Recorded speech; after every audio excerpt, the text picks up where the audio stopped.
Hi everyone, I'm here because I am an author and an illustrator, and my book, The Girl Who... Oh, it's backwards. There we go. My book, The Girl Who Stole the Stars, has just come out. And I'm an author and an illustrator because I wrote the words to this story and I also drew the pictures. And today I'm going to be telling you a little bit about my journey as an illustrator, and we're going to be getting to do some drawing. Now, let me tell you a bit about how I became an illustrator. A few years ago, I had been writing stories and I was determined to see one become a picture book. But I needed to find an illustrator who would be able to do the pictures for me, because at that point, I didn't think I was going to be able to draw them myself. So I went out and I investigated and I found all these incredible illustrators who were making the most beautiful things. But unfortunately, they were very, very expensive and I couldn't afford to get an illustrator to draw the pictures for my books. But I have a great auntie called Great Auntie Lucy, who sounds a little bit like she should be from Paddington Bear, but she's not the one from Paddington Bear. My great aunt Lucy said to me, give it a go yourself. You are very good at drawing. Why don't you have a shot and see how you get on? And she gave me one very helpful tip, and that's what I'm going to pass on to you today. She said to me, go and look at picture books. How are people illustrating them? What are they doing?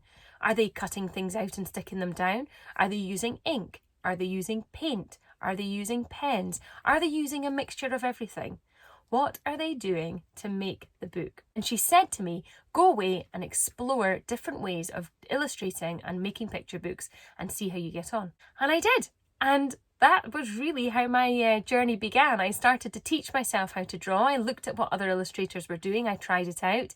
I decided to have a look and see if I could do it, if I could do it well, how it worked. There are lots of different ways that you can illustrate books. And if you would like to be an illustrator, what I recommend you do is go and look at picture books.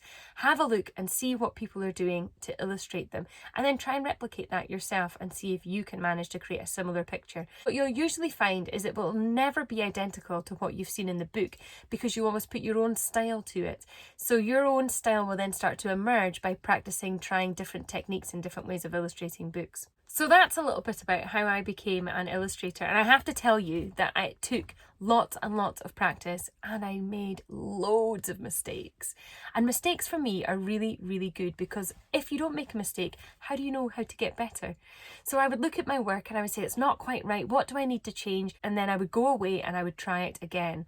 We call this having a growth mindset, and I feel that has been massively important to me.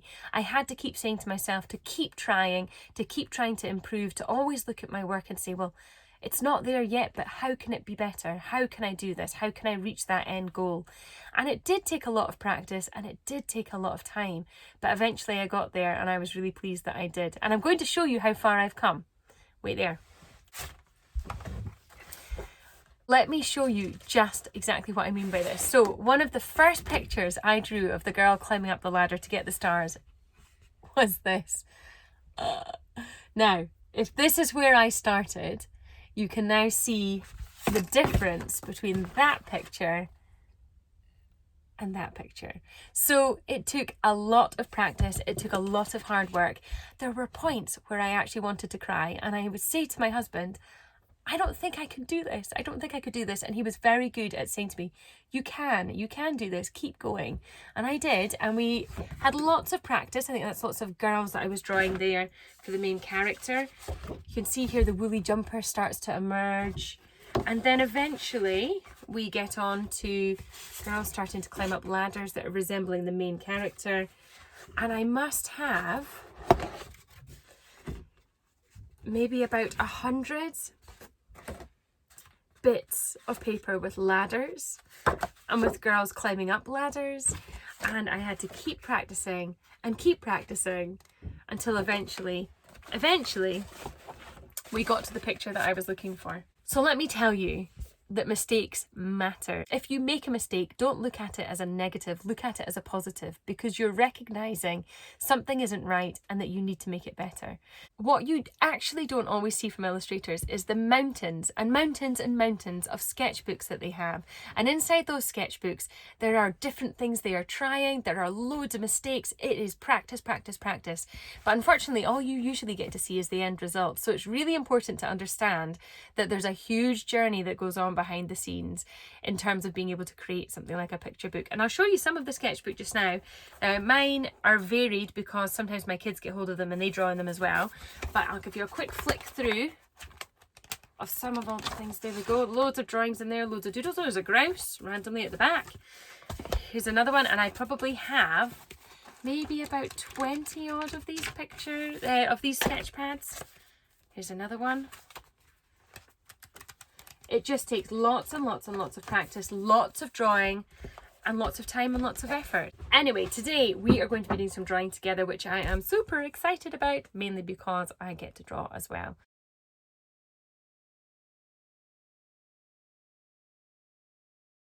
We're going to start off by doing something called the Scribble Challenge. Now, all you're going to need for this is some pens and pencils, and it doesn't matter what kind of pens and pencils you have because any will do. And I want you to just take one that you have handy. I've got a black pencil here. I want you to take your piece of paper, and I would like you to put a scribble on it. You ready? Go. Stop. All right. Show everybody your masterpiece, hold up your scribble and let everybody have a look at your scribble. Now, what I love about illustration, and one of the main things that I like to focus on, is you have to be able to be quite imaginative when you're drawing. You have to be able to see things that you maybe wouldn't see in real life.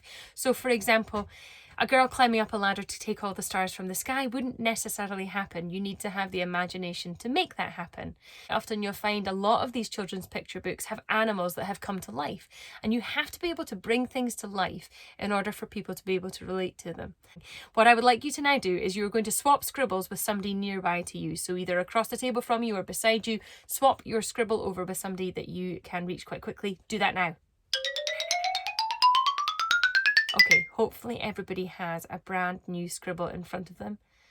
Fantastic. All right, here's what you're going to do. I'm going to give you, oh, how long? Let's give you 3 minutes, and we're going to see if you can turn the scribble into something. Now, it can be absolutely anything you want, but I'm going to give you some hints and tips to help you with this. You don't have to keep the scribble the way that the person has given it to you. You can turn it round to see if you can spot any features. So things you might look for are eyes or legs or hands or feet. You might look for a shape that you can identify that could become something. Now, worst case scenario I find is that I can always turn these sorts of things into people's hairdos. So if you're really struggling, you can just draw in a face at the bottom and make it into their hair. But you could make it into an animal. It could be a snail. It could be, gosh, what else could it be?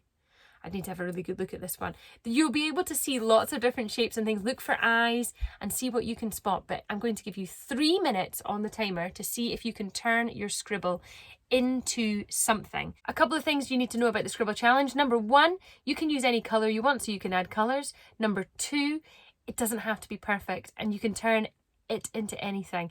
And if you're really struggling, make it into somebody's hat, or make it into their hair if it's all fuzzy on top of their head, or make it into a snail shell, because those are usually the ones that I would go for. But you might be lucky and you might be able to see something a bit more interesting, maybe like a car or a helicopter or a truck.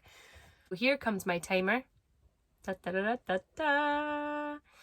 And we're going to have 3 minutes on the sand timer, and we're actually going to do this all together. I'm going to do this at the same time. And as you know, I just drew the scribble, so I'm going to have to really think about how I'm going to turn it into something. Are you ready? And it doesn't need to be anything fancy. You don't need to rub anything out. Just sketch away. Have a really good think about what it can be. On your marks, get set, Scribble Challenge.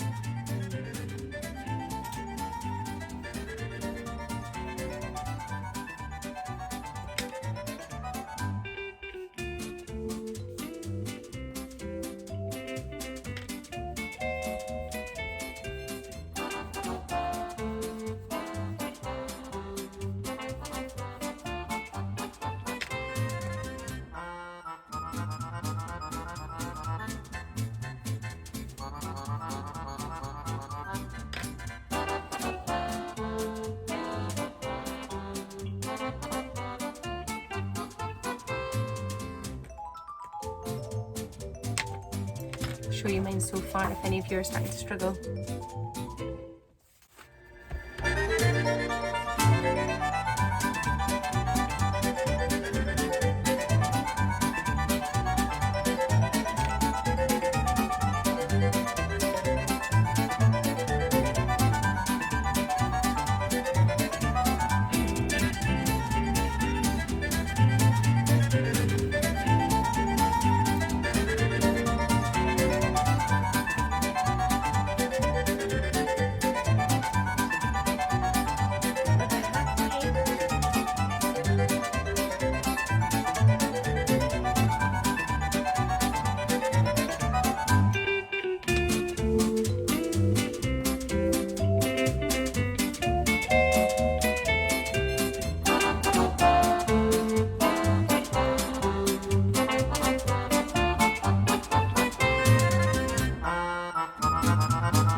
time up, everybody. Well done. You probably find that quite tricky. It is quite a tricky challenge, that one. We are going to share all of our scribbles. We're going to go 1, 2, 3, and then we're going to hold them all up and show everybody. Ready? 1, 2, 3. Oh, well done, everyone. Oh, great. They are looking absolutely fantastic. And it doesn't really matter how daft they are because it's just sketching. It's just meant to be for fun. And that's really what the Scribble Challenge is all about, is just having a bit of fun with drawing. Now, I'm going to teach you how to draw something. I'm going to turn this camera around so that you can see exactly what I'm drawing. You're going to need a fresh piece of paper, and remember, just use the pens and pencils that you have. And welcome to my desk. I've tidied it especially for you. I can guarantee it usually isn't this tidy. Right, let's get on with some drawing. That's the part we're all here for, really. So as you can see, I've just got some pencils and I have some pens.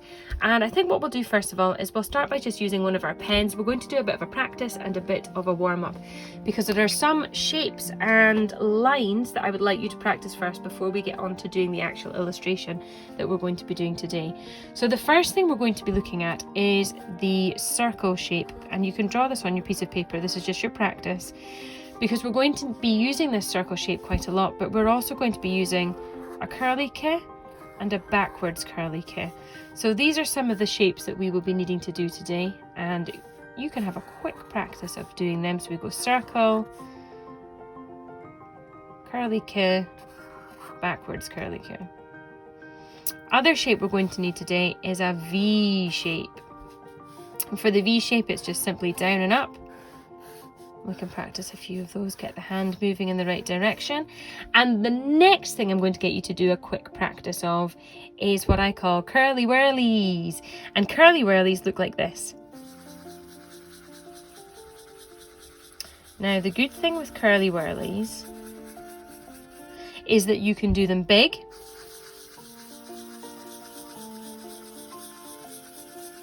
like that, and you can do them teeny,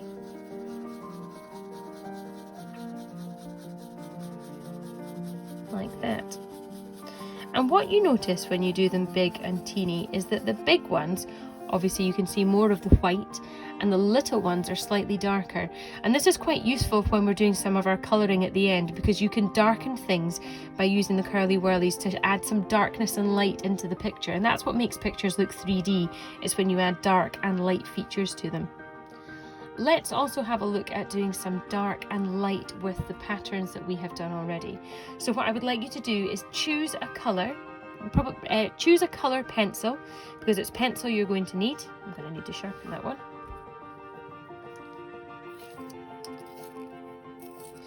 And you've got some options for doing dark and light, and we're going to do this on our V shape up here. So first of all, what you want to do is start off with light, and we're just going to colour one in very, very lightly, like that. Right, now what we can do is, if you press a little bit harder, I'd like you to make half of it dark. So we now have the light and the dark on the triangle. And then with your pencil, what I want you to do is see if you can get rid of that line by what I call blending the two together. So adding a little bit of extra colour over the line so it looks that it's blended together. So you've still got the light here, and it's getting progressively darker without seeing the line. Try that again on your next triangle.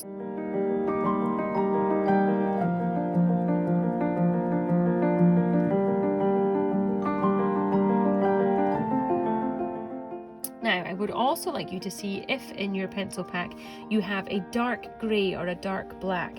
I'm going to use a grey, but you can also use black for this. And what we're going to do is just taking the dark area of the V that we've already done, we're going to just darken it slightly in the top corner, just to give it a little bit of extra darkness, like that. And that is how you can create dark and light in your illustration. You can either choose to press a little bit harder with your pencil, or indeed you can take a darker colour and add the dark on top of what you've already done.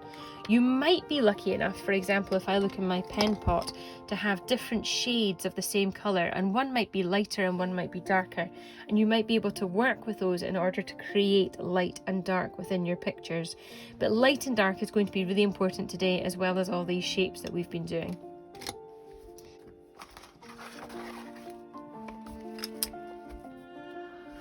Right, what we're going to be drawing today is we're going to be taking one of the hidden characters from inside The Girl Who Stole the Stars.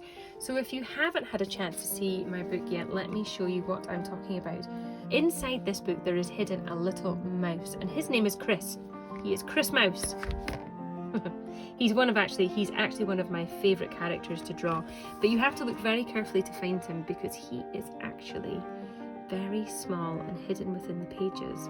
So there he is asleep, and again he is lucky because he also gets left a present at Christmas time. There he is there. And we're going to learn how to draw Chris Mouse today.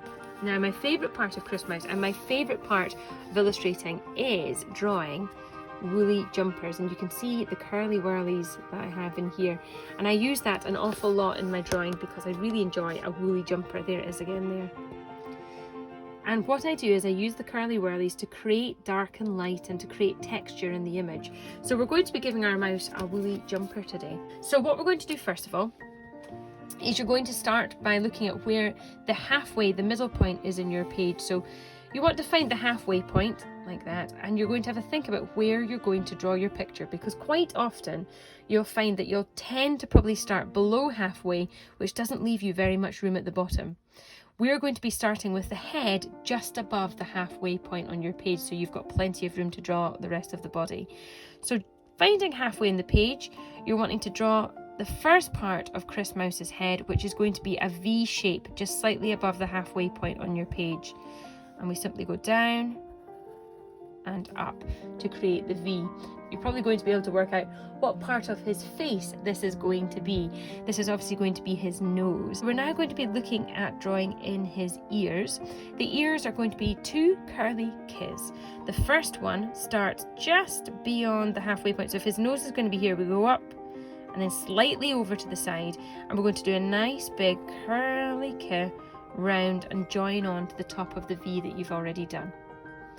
We're then going to leave a gap at the top, and you're going to do the exact same thing again, but this time you're doing it backwards. So our curly K is going to be backwards, and the ear comes out round the other side and tucks into there. Now, looking at Chris Mouse at the moment, if his brain was in here, it would be able to pour out of the top of his head, and we can't have brains pouring out the tops of heads. So what we're going to do is we're going to have a think about where the top of his head would be, and I think the top of the mouse's head would probably be about here. So I'm going to start adding some of his fur, and you just need to draw short lines for this. Give him a little bit of hair on top of his head, and then bring the hair up, round and down the ear, and it's just short little lines that I'm drawing up, round and down the ear like that.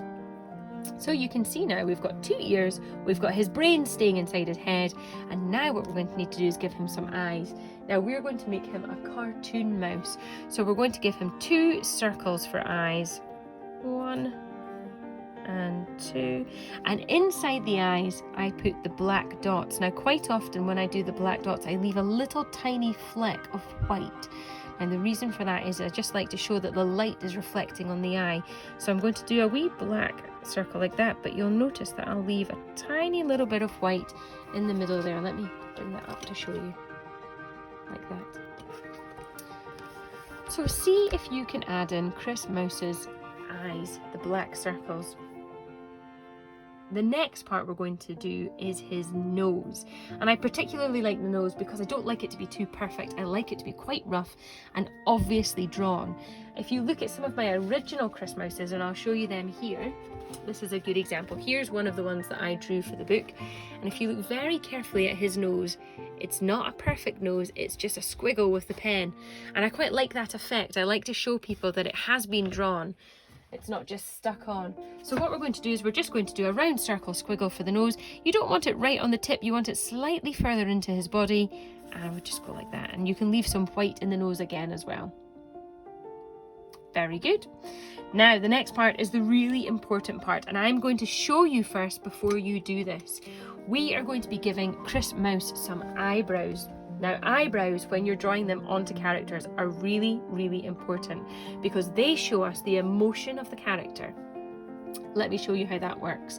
If Chris Mouse was just a happy mouse, no problems at all, he would just have nice curved eyebrows above his head like so. see, just check you can see them clearly. There we go. He's just got eyebrows, just normal eyebrows, 2 curved lines above his eyes. However, let's rub those out. If Chris Mouse was feeling angry, you would want to change those and do 2 sharp, dark lines going down the way, and they can be scribbled like that. And immediately, your mouse becomes angry. If we rub those ones out, we could also have a look at doing some what I call inquisitive eyebrows, which means that maybe he's asking a question. So again, you can have one nice eyebrow going there, and then you can raise one up like so, as if he's saying, huh? I don't understand what's going on. So eyebrows are really important. I'm just going to give him 2 normal eyebrows, and I'll use my pen again. So I can just put in 1 eyebrow above that eye and 1 eyebrow above that eye. And you can have a think about what kind of emotion your mouse is going to have. Is he happy? Is he sad? Is he angry? Is he inquisitive? It's entirely up to you. Right, the next thing we're going to do, and this is the best part, is his woolly jumper. And I would change colours for this. Now, it's up to you whether you want to use pen or whether you want to use pencil. I quite like using pencil just because I feel it gives a more grainy look, I would call it, more texture, and it looks like wool. So I'm going to use a pencil, but it is up to you. Pen is just as good. What we're going to be doing is giving our mouse a body, and generally speaking we're going to be giving him a round body, so we're looking to create a circle shape just using curly whirlies. Now when you start to do this, you're going to not want to draw on the mouse but behind the mouse and starting up by his nose. So I'm going to start off with some curlies, and I'm going to do fairly light curly whirlies on either side of his nose, and I'm going to bring them down and round fairly big like this, so it creates like a knitted effect. He looks like he's got a knitted woolly jumper on like that. There we go. And I'm maybe going to get a brighter red, add a bit of a different colour on top of that. That red's quite dark. I'm going to give it a bit more red. There we go. Now the good thing with the curly whirlies is that when you add more on top, it does make it darker. So I tend to make it a bit darker in the middle where the wool is nice and thick, and a bit lighter at the edges where it's starting to come out the edge of his body. We're also going to do curly whirlies for the arms. So I think we'll make him, I think he'll be waving today, he'll be saying hello. So we can take some curly whirlies and just make an arm like that. And his other hand is just really hanging down by his side. So you can just pop it down at his side like that with another arm there. Perfect. How are you getting on with yours? I hope you're managing to do some curly whirlies to create 2 arms and a body. If you've managed to do that, the last thing I tend to do with these woolly jumpers is I give them cuffs. Your jumper probably has a cuff on it as well, and all that means is that I tend to take a thick rectangle-like shape at the end of his arms, just to show where the end of his sleeves are, and also along the bottom of his woolly jumper to show where the end of the jumper is, like that. And if you're feeling really fancy and you've got a bit of time, you're maybe rushing ahead, you can even add some little lines on the jumper to show that that's the jumper cuff there. Like that and like that. There we go. So far, we've got his face, we've got his woolly jumper. The next thing we're going to do now is move on to his legs. Now this is the really, really easy part. And again, I would go back to using your initial pen colour for that. I used the black pen, so I would go black as well. And you're going to give him 2 legs. 1 line like this, 1 line like this. And it's up to you what size of feet you want to give him. I tend to give them fairly small feet just because he's a mouse. But it's up to you. You might want to give him nice big feet. You might even want to give him boots. I could give him boots actually. Let's give him some boots.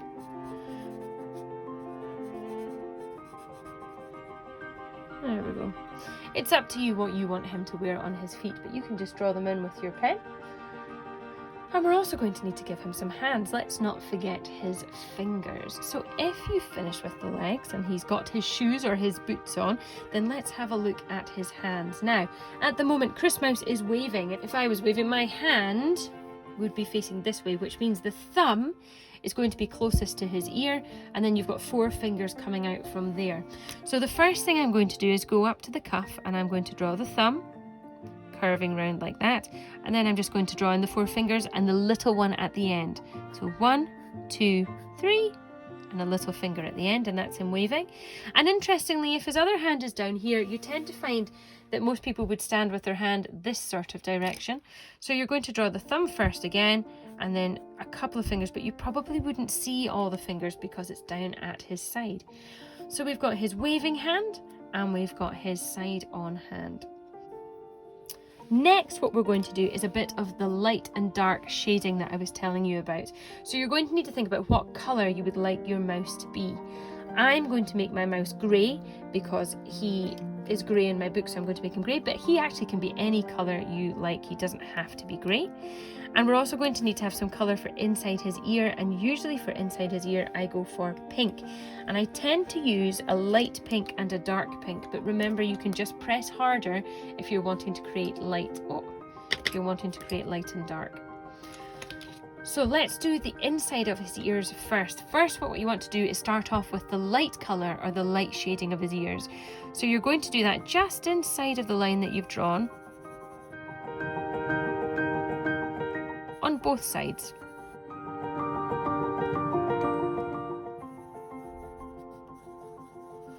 Right, now what we're going to do is we are going to add some dark shading in, or some dark colour, depending on what you have.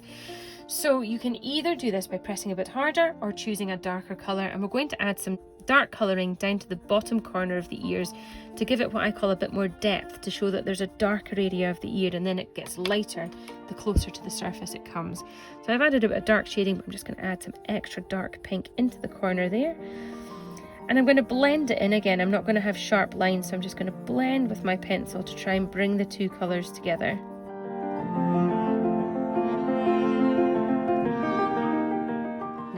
Now we need to do the rest of his face, so I'm going to take my grey, and I'm going to start with my light grey first.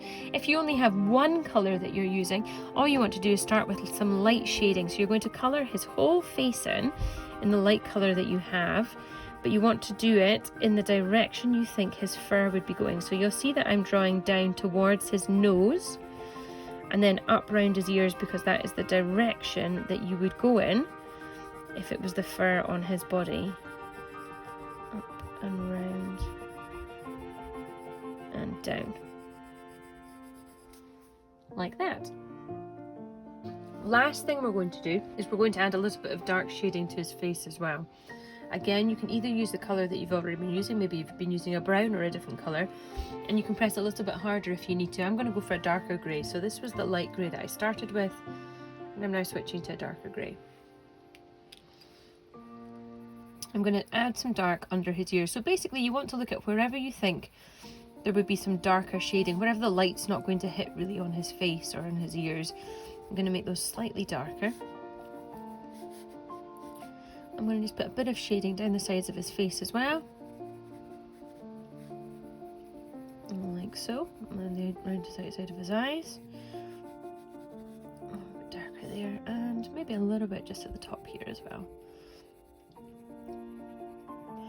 And to finish off his fur, what we're going to do is just continue with the dark pencil, or press a bit harder again. We're just going to add some little lines to show that he is furry. And again, these lines just go in the direction you want the fur to go in. So at the moment I'm going right down to his nose, up to the top of his head, like that. And then I'm going to go round his ears as well. Now it doesn't matter if it ends up in the pink, it doesn't even matter if it ends up just a little bit messy, because these things are never meant to be that neat. You can add fur wherever you want. It doesn't matter if it goes out with the lines, because it's just his fur. It's just adding that extra little bit of detail, even if you go out with the black lines. And there we go, we've got a furry little mouse. And to finish him off, we'll use a black pencil. And this is how I always finish most of my pictures, is that I draw in a little bit of shading, a little bit of a squiggle at the bottom to show what they're standing on. And the last part, and the most important and also I would say fun part, is adding your signature to your picture so that everybody knows that this is your picture and that you drew it. So I'm going to put my signature down here so that everybody knows that that is the picture that I drew. And there we have it. This is Chris Mouse. So if you're finished with your picture, keep it somewhere safe. And let's find a new blank page. So now you know how to draw a mouse. We're going to try and draw him doing different things. And this is one of my favourite things to do because I love drawing Chris Mouse, and especially love drawing him on envelopes and all sorts of other things. Sometimes I draw him fishing, sometimes I draw him holding signs, sometimes I draw him dancing, sometimes I draw him sleeping. You can do anything. If you know how to do the mouse's head and you know how to do the body, then you can get him to do anything. So let's do another quick couple of mouse pictures. I'm going to do them for you first so you can watch some ideas I have, and then you can go away and try some of your very own. But let's draw him, first of all, let's have him fishing.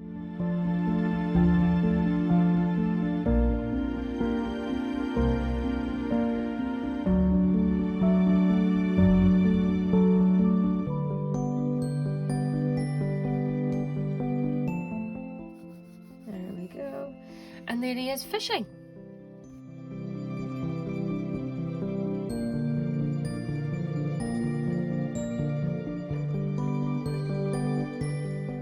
And that's how you draw a mouse, and it's very easy. And what I'm now going to do is leave you to do a bit of drawing yourself, and I'm going to set you one last drawing challenge. So now you have to think of a way that you would like to draw Chris Mouse. Maybe you want to draw him fishing or holding a sign. Maybe you want to draw him riding a bike. Maybe you want to draw him swimming or sleeping or dancing. You now have all the steps to be able to draw Chris Mouse. So now it's up to you to go away and experiment with that. But hopefully you'll be able to come up with something quite interesting with my mouse. I really hope you've enjoyed today's session. If you do have any questions, let me know and I will try and answer them as best I can. Bye for now. See you later. Bye.